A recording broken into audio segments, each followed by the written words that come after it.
আসসালামু আলাইকুম রহমতুল্লাহ। প্রিয় এসএসসি দাখিল ও সমমান পরীক্ষার্থী, আশা করি আপনারা সকলেই ভালো আছেন। আজকে আমি আপনাদেরকে দেখিয়ে দিব কিভাবে আপনারা ঘরে বসে থেকে অনলাইনের মাধ্যমে আপনাদের রেজাল্ট চেক করবেন।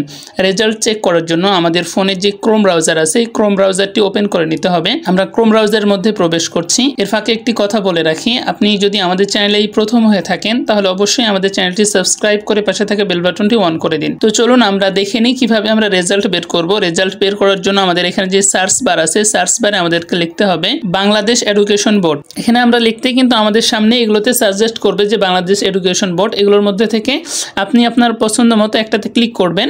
আমি এই যে এখানে এটার উপরে ক্লিক করছি, এই যে এখানে লেখা আছে বাংলাদেশ এডুকেশন বোর্ড রেজাল্ট। আমি এর উপরে ক্লিক করছি, আমরা এর উপরে ক্লিক করলাম। আমাদের সামনে প্রথম যে ওয়েবসাইট এসেছে আমরা এটার উপরে ক্লিক করব। আমরা এটার উপরে ক্লিক করলাম।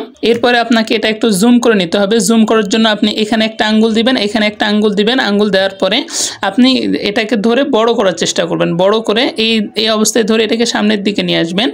এই যে নিয়ে আসার পরে এখানে দেখতে পাচ্ছেন আপনার কাছ থেকে কিছু ইনফরমেশন চাচ্ছে। প্রথমে আপনাকে এই বক্সের উপরে ক্লিক করতে হবে। এখানে অ্যারো চিহ্ন আছে, এর উপরে ক্লিক করবেন। আমি এর উপরে ক্লিক করলাম। এর উপরে ক্লিক করার পরে আপনি কি পরীক্ষার্থী সেটাকে এখানে সিলেক্ট করতে হবে। আমি এখানে এসএসসি এবং দাখিল, আপনারা যদি দাখিল হয়ে থাকেন বা এসএসসি হয়ে থাকেন তাহলে এটাতে ক্লিক করবেন। এই যে এখানে এসএসসি বা দাখিল দেওয়া আছে, আপনারা এটার উপরে ক্লিক করবেন। এর উপরে ক্লিক করার পরে আপনাকে এই যে এখানে ক্লিক করতে হবে। এই যে এখানে লেখা আছে সিলেক্ট ইয়ার, এই যে এখানে চাচ্ছে যে ইয়ার, আমরা এই অ্যারোর উপরে ক্লিক করব। আমরা এর উপরে ক্লিক করলাম। এরপর আমরা বছর সিলেক্ট করে দিব। আমি এখানে 2023 সাল সিলেক্ট করে দিলাম। এরপরে আমাদেরকে এই যে বোর্ড সিলেক্ট করতে হবে। এখানে দেওয়া আছে বোর্ড, এই বোর্ডের উপরে ক্লিক করব। এরপরে আমরা মাদ্রাসা বোর্ড সিলেক্ট করে দিলাম। এখানে আরও অনেক বোর্ড আছে, আপনি যে বোর্ডের আন্ডারে সেই বোর্ডটা সিলেক্ট করে দিবেন। আমি এখান থেকে মাদ্রাসা বোর্ড সিলেক্ট করে দিলাম। এরপরে আমরা আমাদের যে রোল নাম্বার আছে রেজিস্ট্রেশন কার্ডে, ওই রোল নাম্বারটা এখানে বসিয়ে দিব। আমি এখানে রোল নাম্বারটি বসিয়ে দিলাম।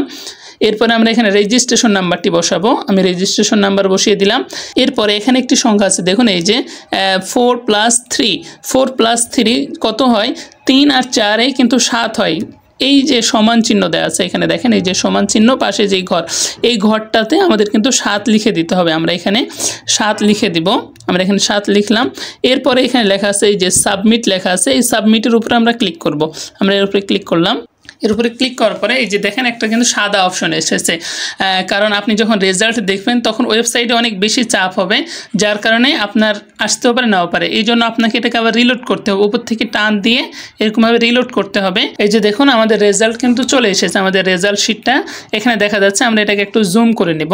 আমরা এটাকে একটু জুম করে নিয়ে আসবো। নিয়ে আসার পরে আমরা এই যে এখানে কিন্তু আমরা দেখতে পাবো যে আমাদের কোনটাতে কত মার্ক আছে, কোনটাতে প্লাস আছে, কোনটাতে মাইনাস আছে, কোনটাতে কি অবস্থা। আমরা এখানে কিন্তু এই প্রত্যেকটা বিষয় অনুযায়ী কিন্তু আমরা এখানে মার্ক দেখতে পাবো। আর আপনারা টোটাল কত মার্ক পেয়েছেন ওইটা কিন্তু এই যে এখানে দেখতে পাবেন। এই যে এখানে দেখেন, এখানে কিন্তু এই যে লেখা আছে 4.19, এই যে 4.19। এভাবে আপনাদেরকে রেজাল্ট দেখতে হবে। ভিডিওটি ভালো লাগলে অবশ্যই বন্ধুদের মাঝে শেয়ার করে দিবেন। আজকের মতো এই পর্যন্তই, ভালো থাকবেন, ধন্যবাদ।